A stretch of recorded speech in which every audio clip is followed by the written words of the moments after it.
read the para? Yeah, we have to read it. Okay, fine. So, Yasmin, you are a guest today in Pondicherry. So, you read. Okay, it's an integral knowledge. Okay. Yeah.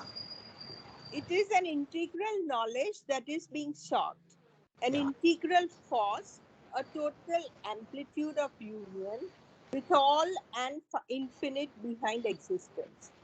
For the seeker of integral yoga, no single experience, no one divine aspect, however overwhelming to the human mind, sufficient for its capacity, easily accepted as the soul or the ultimate reality, can figure as the exclusive truth of the eternal.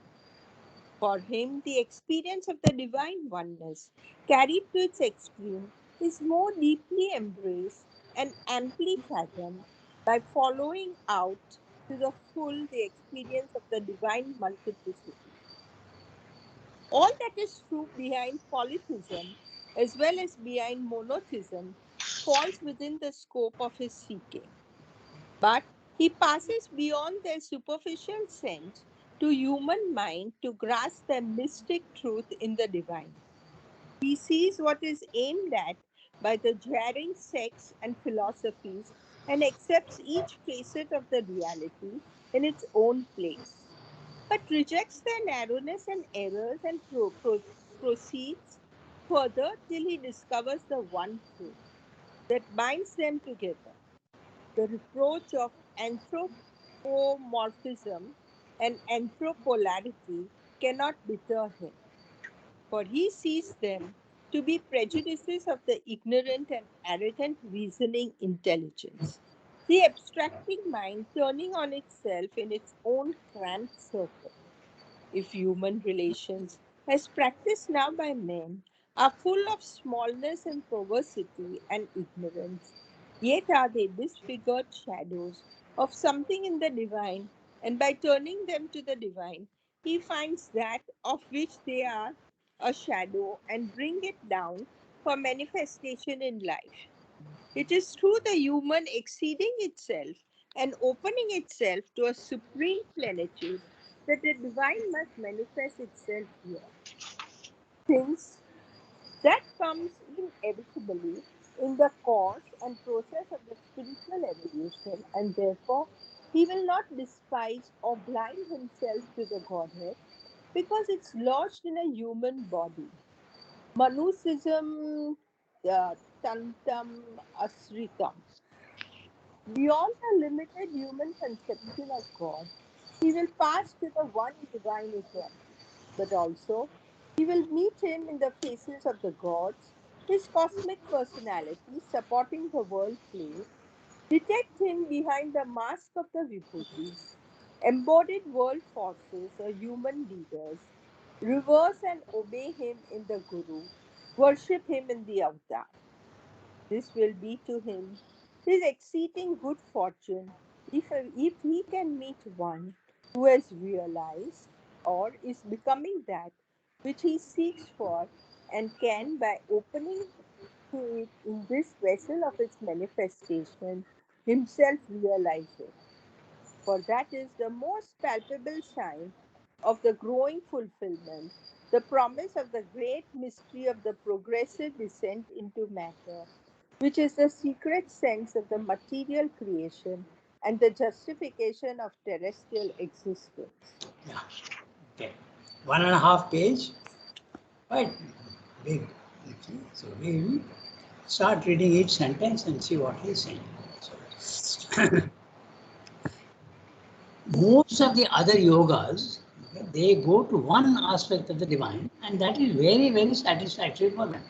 The Jnana Yogi gets knowledge of the divine, but he need not, may or may not get the aspect of Ananda or power, okay, or peace. He may not get, he may get only the knowledge aspect of the divine. Or the Bhakti Yoga path, they will get only the love for the divine, but no knowledge. So, Srimli is saying, if you are doing the integral yoga, you need to have all the aspects of the divine, not only one. because, and even when you get one, because he is so infinite, it is most satisfying. You get knowledge of the divine, it is fantastically satisfying. If you get ananda of the divine, it is most satisfying. Okay. You see the presence of the divine, it is most satisfying. Because it is something so different from our normal consciousness. But it should not be the final. That's what Shraddha is saying. So, we will start, I'll read each sentence. It is an integral knowledge that is being sought. Integral knowledge. Knowledge includes also the bhakti and the other aspects of the divine. Integral knowledge that is being sought, an integral force, also an integral and a total amplitude of union with the all and infinite behind existence. So the all means the cosmic level. Okay? So amplitude, fullness of union with the universe. You must have a cosmic universe, cosmic consciousness, and also you must love everything in the cosmos. Okay? He goes on saying persons, creatures, and objects. Okay? So, for all things, even objects, whatever object also is there, you will see the divine presence behind. He's saying that very clearly, behind existence. No? So, infinite behind existence. So, see, he is including knowledge, he is including force, okay? And also a total amplitude of union with the all and infinite behind existence. When you become the all, naturally there is Ananda also. For the seeker of the integral yoga, no single experience, no one divine aspect. The divine aspect is either Sat or Chit or Shakti or Ananda. One. However overwhelming to the human mind, sufficient for its capacity. I may be an intellectual person and I want only knowledge. I may not be so interested in love and devotion. I may not be. So that's what Srendra is saying. For the integral seeker of the integral yoga, all these aspects must come. However overwhelming to the human mind, sufficient for its capacity, easily accepted as the soul or the ultimate reality. It is so wonderful that you think that this is the final. That's what Srendra is saying. Can figure. That's the reason why they don't want to go beyond. They're so satisfied with their present consciousness. However overwhelming to the human mind, sufficient for its capacity. Just 1 second, I'm getting a phone call.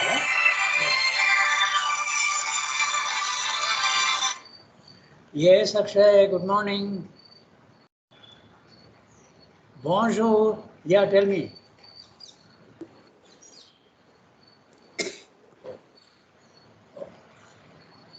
Okay, so I'm in the middle of a class, so I will send you all the links. Okay. After I go back, I'll give you a call. Okay. Oh, I never stopped.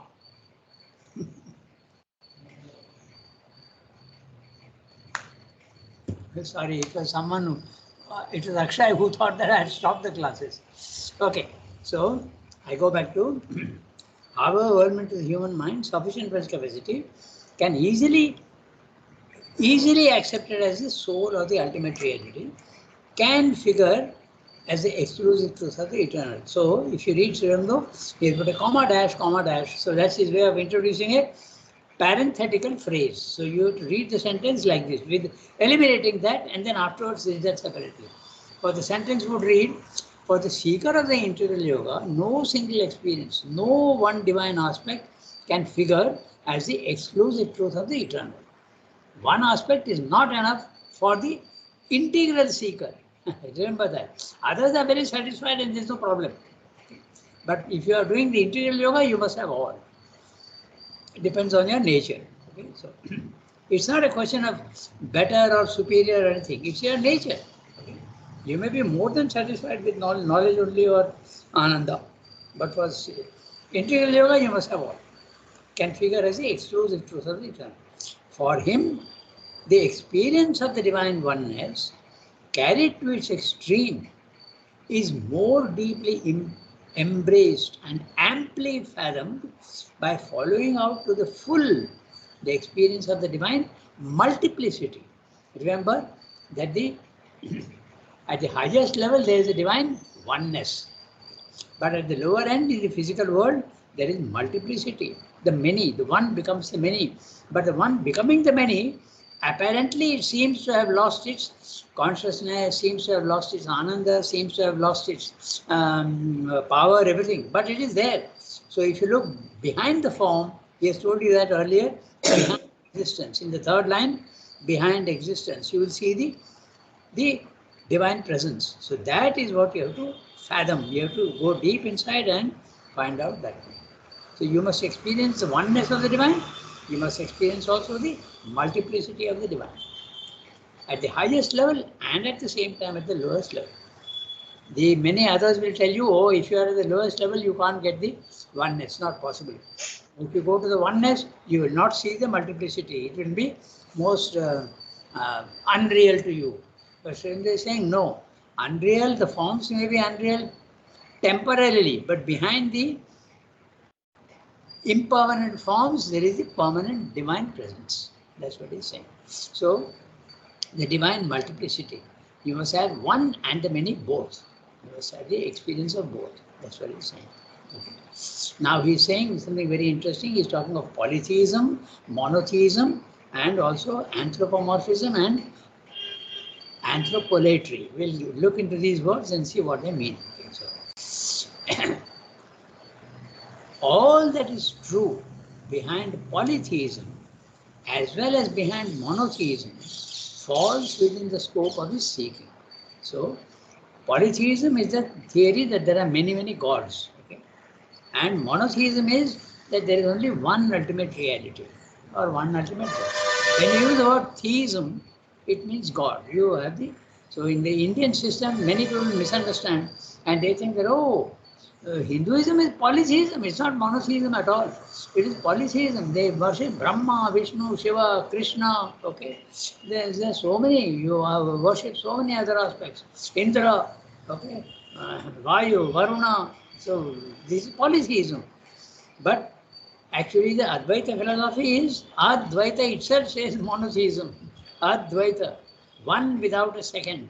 Okay, so it depends at which level. So that's why the Westerners, they have coined a different word for the Hindu, not the Hindu, the Hindu religions. Okay? Not one religion, there is no Hindu religion. They use the word henotheism. Henotheism means at the highest level there is one, and at the lower level, slightly lower, there are many gods, because the one starts becoming the many. So at the overmind level, all the gods are there, and they are also. So they're saying we must, all that is true behind polytheism, we must understand, as well as behind monotheism. We must not reject anything. Many of the others in ignorance they reject. Okay? So, falls within the scope of his seeking. But he passes beyond their superficial sense to human mind to grasp their mystic truth in the divine. So you have to, these are all intermediate truths and half-truths. So you must see the truth, but the other half of the falsehood and the wrong idea, they must reject. That's what he's saying. All that is true behind polytheism, as well as behind monotheism, falls within the scope of his seeking. But he passes beyond that superficial sense to human mind. The human mind can only understand the superficial sense. To grasp the mystic truth in the divine, we have to go beyond the mere idea of monotheism and polytheism. Those who believe in monotheism think that the many in the physical world are all unreal. There is only one, and that you should realize. And polytheism says there is no oneness, there are many, many gods. So, yes, he says you have to understand each one properly. He sees what is aimed at by the jarring sects and philosophies and accepts each facet of the reality in its own place. He sees what is aimed at by the jarring sects. This is in philosophy. This is exactly what Ramakrishna came to say, that all the religions are going, it's like everybody going to the water tank, and someone calls it pani, someone calls it water, someone calls it jol, okay, but they're all going towards that one tank only, and the path you go to, you can go to through any path, but you will reach the tank of water ultimately. So Joto moth, toto poth. Okay. As many ideas are there of the divine, so many paths are there to the divine.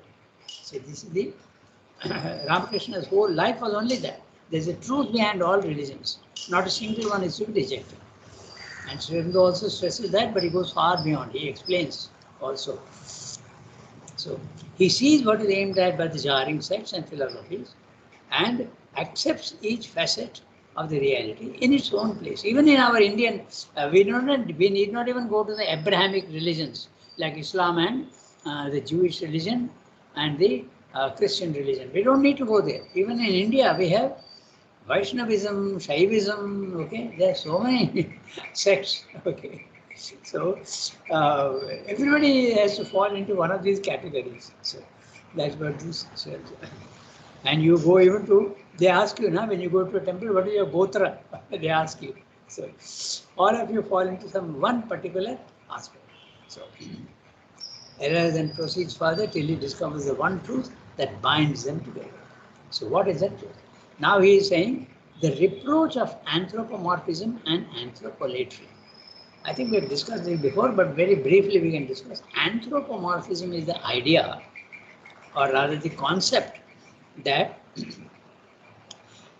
the, what man is, the divine also must be like that. Okay? Applying the attributes of humanity of mankind to the divine. So we are one, we have a body, we have like a personality, and God also has a personality. And we have got kindness and we have got cruelty also. So divine also is like that. He can judge people cruelly and he can also reward people kindly. That's the Christian idea. Okay. So anthropomorphism. The divine can do exactly what the human being does. The God of justice. Even in the Jewish religion, they have the same idea. Okay? You have to follow the 10 commandments, and if you don't do that, you will be punished. Okay? In our Indian system, no punishment at all. The divine is only kindness. All the miseries that you suffer in the physical, no one denies that there is suffering in the physical world. It's not the divine punishing you. It's a result of your own past actions, the law of karma. Divine is not punishing you. So anthropomorphism is that idea. And the other idea of anthropolatry is the attribution of divine qualities to man. Okay? Is the other opposite. Anthropomorphism is the attribution of human qualities to the divine. Okay? Which is of course not right. Okay? But there is a truth behind it. Because man is made in the image of the divine. The image is faulty, but that doesn't mean that the essential relation between the two is there. Whatever is there in the divine is also there in the human. But it is hidden. We have to uncover it. That's it. Just like the seed and the tree again. That's a very, very useful. Whatever is the quality of the tree is there hidden in the seed. Exactly in the same way, whatever divine qualities are there in him, man also has the same in him, but they have to be uncovered. So that is anthropomorphism. And anthropomorphism does not necessarily mean only God and man. It can also apply to animals. Na? We have the Panchatantra, then we have Aesop's fables, where all these stories are there. The human qualities you attribute to animals. Na? The Panchatantra is full of moral stories attributing human qualities to animals. Okay. And Aesop's fables also is very similar. Then we have also the Tom and Jerry cartoons. Okay, Tom and Jerry are cat and mouse, but they are absolutely endowed with human qualities. They have fun with each other, they are quarreling with each other. So that is anthropomorphism. And anthropolatry is exactly the opposite. That means the attribution of divine qualities to man. Is that true? Yes, it is true, because the divine is there hiding in you, and whatever the divine has, omnipotence, omniscience, omnipresence, all those things are possible in man also. There are many who don't believe this. They say impossible. You can have a relation with the divine, but you can never become the divine. The reproach of anthropomorphism and anthropolatry Cannot determine. By the way, the anthropolatry you may not find very easily in the dictionary. Some dictionaries may give, because English we have the Chambers Dictionary, the Oxford Dictionary, then we have Webster's, and there are so many others. I have only two, but Webster's will give things which the other two dictionaries don't give. There are other dictionaries also, but most commonly used are the Chambers and the Oxford. But anthropolatry you may not find there. Cannot deter, for he sees them to be prejudices of the ignorant and arrogant reasoning intelligence. Man usually, even if he does not say it openly, he thinks that what the human mind is capable of thinking is the truth. Very far from true. It is not at all correct. But that's the arrogance. That's why I said using the word arrogance. Even we also, when we feel that I have an idea which is absolutely right, okay, it's an arrogant assumption. We must always give a little bit of leeway to other opinions also.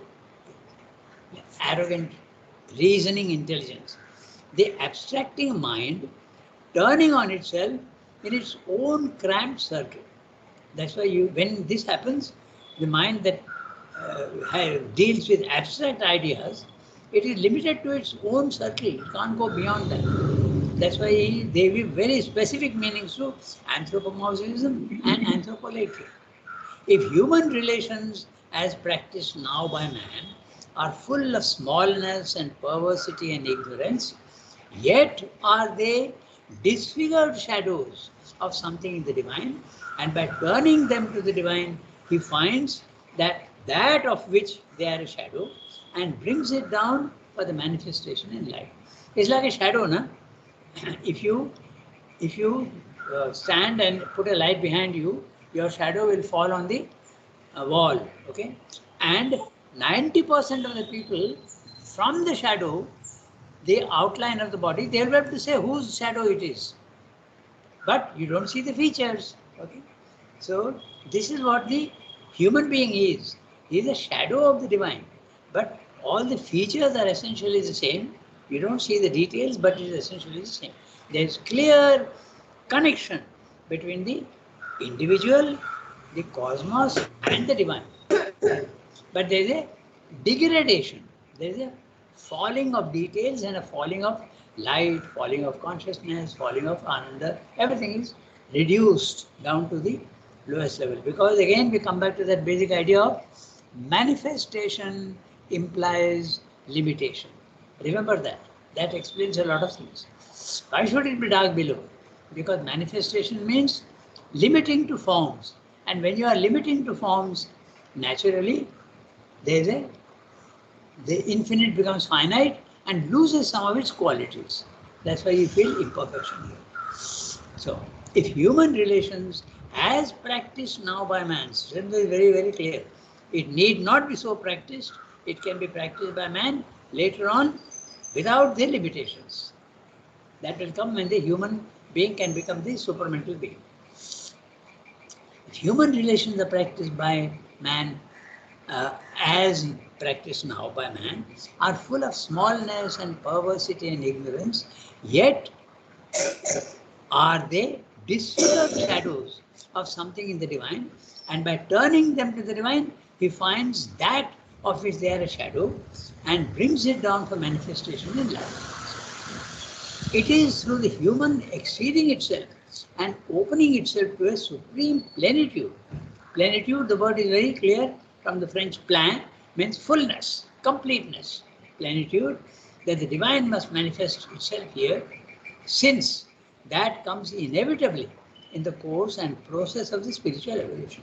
One by one, the divine is manifesting all his powers in the physical world.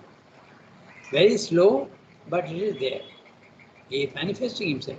First, he manifests substance, that is matter. Then he manifests life, which is prana. Then he has manifested mind. There is no reason why it should stop there. It will go on to the super. And therefore, he will not despise or blind himself to the Godhead because it is lodged in a human body. This is from the Gita. Manushim tanum ashritam. Manushim, human. Tanum, body. Ashritam,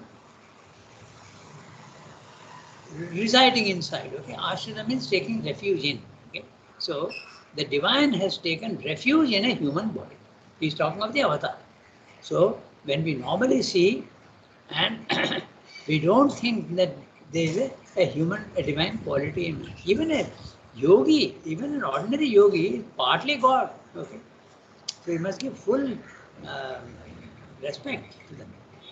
Okay? So beyond the limited human conception of God, he will pass to the divine, one divine eternal, but also he will meet him in the faces of the gods. These cosmic personalities supporting the world play. So there you are. We can go a little into detail. These cosmic personalities are Indra, Varuna, okay, Mitra. These are all the personalities of all the qualities that you can have. Okay, the divine can have all these qualities. In fact, Mother once had a drama, okay? Le Vertu, and each one represented a divine quality. And one by one, all these virtues are coming on the stage and saying, "Who are you?" And they say, "I am generosity." And who are you? I am whiteness. Who are you? I am knowledge. Who are you? I am love. Okay. Finally, one comes on the scene. Okay, this is mother's drama. Okay. One comes on and says, "Who are you?" Then this says, "Very few know me. I am gratitude." Gratitude is so rare in the physical world. Okay, so this is what mother's drama is all about. Les vertus, the virtues. It was done on the stage on one of the. I think that time there was no 1st December, 2nd December. It was only the 1st December in the morning. We used to have the dramas and the stage plays, and then in the evening we used to have the physical demonstration. That was the time, long ago. Okay. Rangana, it was done by Ahuta's batch also. Ah, acha, acha, it was repeated, huh? Okay. Yes. I don't remember that, but yeah, that's right. So, lay virtue. So, according to mother, gratitude is very, very rare. Even Asmi's batch, they did it in knowledge program. Acha, okay. Oh, in knowledge also there was? Yes. Yeah, It was knowledge program. Did, yeah. Okay, okay. But the original was on the stage. I remember even the people who, all children, young children had done it. That was long time back. I think, Pallu, it was even before your time. Yes. Yes. Yeah, that's right. Mhm. Les vertus. So it's true, na? Because even a famous Bengali man also had expressed something which is similar. That gratitude is something so rare. Okay, and he said something very interesting, which makes you think. He said he was told by somebody. What was his name? He was a very well-known Pandit. Okay, I forget the name now. But he was told that someone is criticizing you. So and so is criticizing you. Then he said something very interesting. And just see what he said. He said, "Why is he criticizing me? I have not done anything good to him." It's contradictory, you know. Normally, a person would criticize you if you did something bad to him. Okay? So that is understandable. But this man, this Pandit is saying, "Why is he criticizing me? I have not done any good to him." So, in other words, even if you do good to somebody, they are likely to criticize you. So rare is gratitude. It's a very interesting story. So, gratitude is really very, very, very rare. Really very, very rare. Actually, very rare. Yeah. So, okay. So simply saying, now we come back to our text, okay? So, but he will also meet all the faces of the gods, these cosmic personalities. He's talking of the Vedic gods, okay? Varuna, okay? Uh, Indra, Mitra, okay? All these gods and goddesses. Even the female aspects also of all these gods are there. And they are supporting the world play because each of these personal gods represents a quality on the physical world. As we have already discussed many times, the personal aspect and the impersonal aspect are always related. Okay, there is whatever is impersonal in the physical world, okay, has a personality behind it. even matter, okay, it is universal and impersonal, but there will be something which represents matter. Take the prana, okay, it's a universal force and power, but there is a person, Matarishwan, that's a God who represents the force and quality. I refer you back to Hanuman, remember? They constantly refer to him as Atma, what is it called? He is the son of the prana. Vayu. Yeah, Vayu Vayu. Putra. Vayu Putra, exactly. And they also use other words also. Okay, Vayu Putra is usually is referred to. So he is the personality of this impersonal force of energy and power. So, and they are supporting. So all these gods or even human leaders, same they saying, okay? He's not even talking of the Manushim Tanimashruta, even human leaders. Okay, human leaders, the vibhutis. Okay, he talked about the vibhutis, he has already spoken about the vibhutis. Detect him behind the mask of the vibhutis. And sometimes we don't even understand who a vibhuti is. Okay. For instance, very interesting, Sri Aurobindo says that Napoleon was a vibhuti. But in history, Napoleon is portrayed in a very, very funny way. Okay, he was a very selfish man. Okay, and he made war and he tried to conquer all Europe. So sometimes he is interpreted in the wrong way. And in fact, he was treated so badly, na? You know that he was banished to Island. yeah, to Helena, Saint Helena.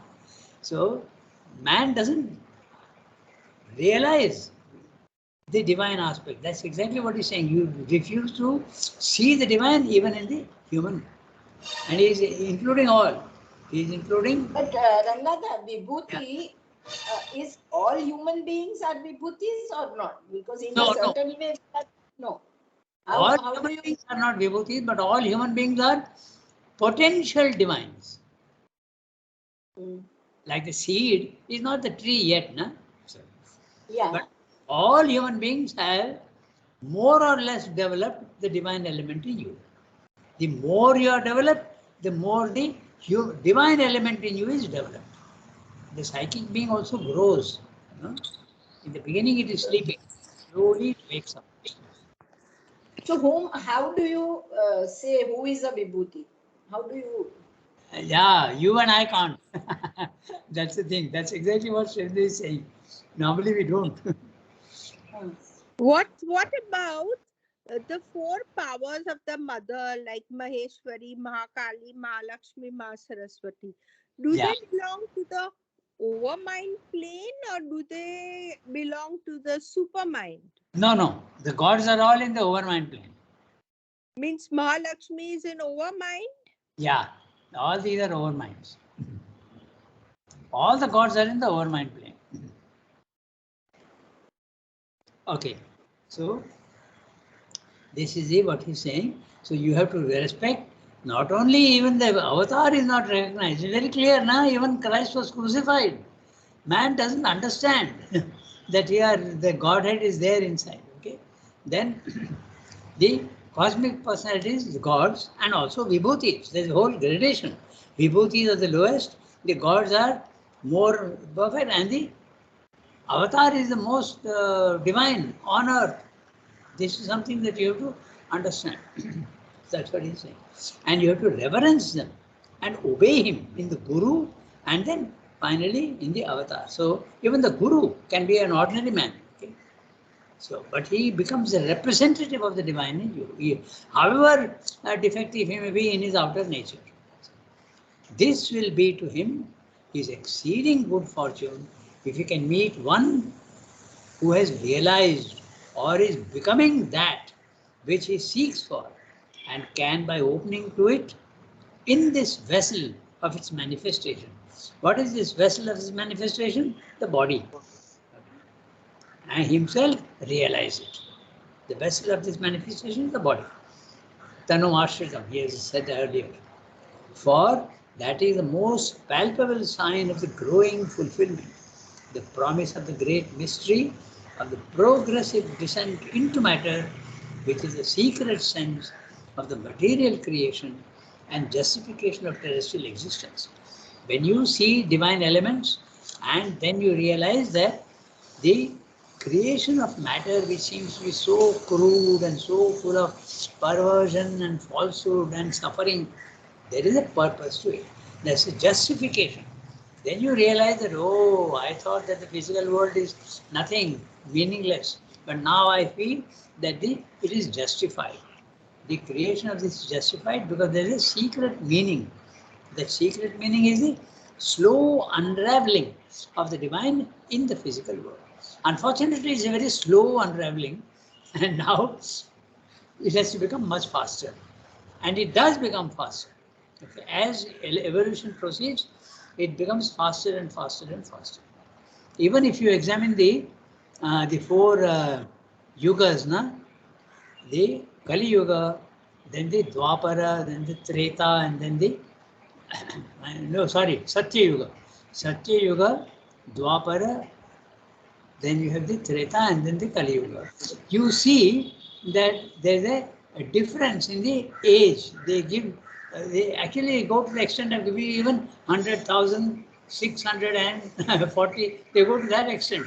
Be very, very precise. We need not take that very seriously, but it gives an idea of the quickening. Slowly, slowly, it becomes faster and faster. Because the more there is development, the quicker will be the further development. That's it. Okay, so that completes the para. So now we have about 5 minutes. We have got a little more than 5 minutes. So what I can do before we read the next one, we'll sum up, okay, what he's saying here, and then we'll read the next para. So I'm reading the summary of what we have just now read. The yoga of Sri Aurobindo seeks integrality of the divine in every way. And since the divine is Sat Chit Ananda, the seeker of the integral path seeks, number one, knowledge, integral knowledge. Number two, integral force. Number three, integral union with the Supreme as well as the cosmic behind all, which secretly lurks the universal divine. Behind all the forms in the universe, the universal presence, the divine presence is there. The integral yoga is not satisfied with one-sided aspects of the divine. It aspires for the whole, not limited to only some elements, even if they seem to be overwhelmingly the sole and only truth. That is, the integral yoga does not restrict itself. That is why the integral yoga does not restrict itself only to the divine one, the higher hemisphere. It wants the divine multiplicity also in the lower hemisphere. That is why the integral yoga sees the partial truths of all faiths, religions, philosophies, and yogic paths. Each one there is an element of truth, and there is a lot of mixture of falsehood also. So the truth of polytheism as well as monotheism is acceptable to the integral yoga. The divine contains all opposing principles. However jarring they may be, the integral yoga accepts the partial truths of all these but rejects their false concepts. Anthropomorphism and anthropolatry, however narrow their outlook, contain partial truths which the integral yoga accepts. As stated earlier, all imperfect human relations, when purified and transformed, can be used for establishing contact with the divine. Everything in the physical world, however narrow, however seemingly false, is related to the archetype above in the spiritual realm. In fact, the manifestation in the world of the divine is precisely connected to this truth. The higher becomes the lower. The perfect becomes the imperfect here, but they are connected. The higher truths are indeed linked with their lower, limited, imperfect, diminished counterparts, their shadow forms in the lower hemisphere. Even the Vibhuti and the Avatar confirm the truth of this connection of the spirit to matter. That individual is extremely fortunate who can meet such a being who helps him to become what he intends to be. So, finally, the avatar is a promise of a progressive manifestation of the divine. It is a solution to the mystery of the apparent imperfection and suffering in the lower hemisphere. This is what he said in the previous paragraph. I think the summary almost covers all the points that he spoke of. Okay, so we have 3 minutes. So, can we read the next para? We can read it, no? It's a very small para, we can read it. Thus reveals to himself. Yeah. Shall I read? Yes, go ahead. Thus reveals himself to the seeker in the progress of the sacrifice, the Lord of the sacrifice. At any point, this revelation can begin. In any aspect, the master of the work can take up the work in him and more press upon him and it for the unfolding of his presence. In time, all the aspects disclose themselves, separate, combine, fuse, are unified together. At the end, there shines through it all the supreme integral reality, unknowable to mind, which is part of the ignorance, but knowable because self-aware in the light of a spiritual consciousness and a supramental knowledge. It's a very small one. We can even finish it today. So the next time we'll start with this revelation. So, thus reveals himself to the seeker in the progress of the sacrifice, the Lord of the sacrifice. The Lord of the sacrifice reveals himself to the seeker in the progress. As you go on sacrificing to the divine, remembering and offering, he reveals himself more and more gradually in a progressive manner, not at one stroke. At any point, this revelation can begin. Okay? He says it can begin at any point. It can begin from knowledge, it can begin from bhakti, it can begin from anything. In any aspect, the master of the work, because he is talking of the Karma Yoga here. In this whole section, we are dealing with Karma Yoga. In any aspect, the master of the work can take up the work in him and more press upon him and it. So, him is a worker and it is a work, okay, for the unfolding of his presence. Now look what happened to Swayambhu. Okay? He was made to change his work. That's why Swayambhu is using the word it. Okay? The work also is important. Swayambhu was made to change his work entirely from a revolution and fight for freedom of the country to a spiritual field. It changed the work, more press upon him and it. The work also quality changes for the unfolding of his presence. In time, all the aspects, not only knowledge or love, but all the aspects disclose themselves, separate, combine, fuse, are unified together. Why is he saying this? Because in the spiritual planes of consciousness, sometimes you see only one aspect. And sometimes they fuse, sometimes use them separate, and they combine again. When we have read that the experience of the self, we have seen that that's what happens. The higher mind, the living mind, intuitive mind, and over mind, all these sometimes they come together and sometimes they become separate. Purusha and Prakriti are sometimes separate, sometimes together, and sometimes absolutely unified. So, unified only at the supramental level. In time, all the aspects disclose themselves, separate, combine, fuse, are unified together. Now, each word is very interesting. Disclose is okay. Separate, they become totally separate. Okay? But they also combine. Sometimes they are together. But they are together in the room, but they are separate. Fuse, they become one. Okay? Purusha and Prakriti are completely one. They are not two anymore. Are unified together. At the end, there shines through it all the supreme integral reality. This is at the level of the supermind. And that is unknowable to mind. So you have to go beyond the mind, and mind with an M cap. In other words, he is including also the spiritual mind, element mind, intuitive mind, over mind. All these are part of the ignorance. even the overmind, which is such a high level, is also part of the ignorance. Why? Because you see multiplicity there. That's why. But the moment you see multiplicity, there is ignorance. By it's not a negative connotation. Huh? You must take it as a nomenclature. It's a word that tells you that you are seeing the many. There is no question of good or bad. Okay? There's no. You must not attach any value to it. Ignorance is a term which is a nomenclature in the divine, in the integral yoga. It's a very negative thing in other yogas, but here in those integral yoga, it's a nomenclature. It's only a word which specifies a certain thing without any giving any particular value of good or bad. So, which is part of the ignorance, but knowable because self-aware in the light of a spiritual consciousness and a supramental knowledge. So that completes our. So we have gone 2 minutes beyond our time. Okay. So I'll do one thing.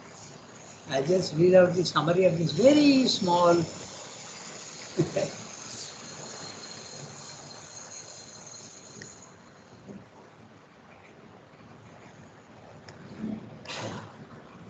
Just one second.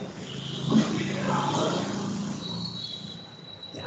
So here in this para he's saying, it is in this way that the Lord of the sacrifice makes himself visible to the sadhaka, the integral yoga, and records his progress in the yogic journey. This revelation can begin in any part of the being, commensurate with the individual nature's inclination. If you are more inclined towards the mind, you will get knowledge first. If you are more inclined towards the heart, you will get love and devotion first. The master of the sacrifice sees the best way to help the sadhak by assessing his nature's qualities and working on that path most suitable for the early purification and upbuilding, renovating, transforming. When he sees the seeker is ready to receive his grace, he reveals himself slowly and then finally in all his aspects. The rebuilding of the sadhak's nature is done by him with, how does he do that? With separation, combination, fusion, union of Purusha and Prakriti described in the previous para. The culmination of the journey ends in a total revelation, which is not possible for the normal mind of man, which is fixed in the ignorance of the lower hemisphere. But the divine is knowable to the higher consciousness, which is always present in the human being, even if secret and hidden in the lower nature. But now the sadhaka has the spiritual consciousness and the supramental knowledge. My summary is bigger than the bigger than the para. Okay, so we finished. So next time we'll start with this revelation of the highest truth. The highest truth being the supramental. Okay. All right. Au revoir, everybody. Merci. Au revoir. Merci Rangada. Bonne journée. Bonne journée. Same to everybody.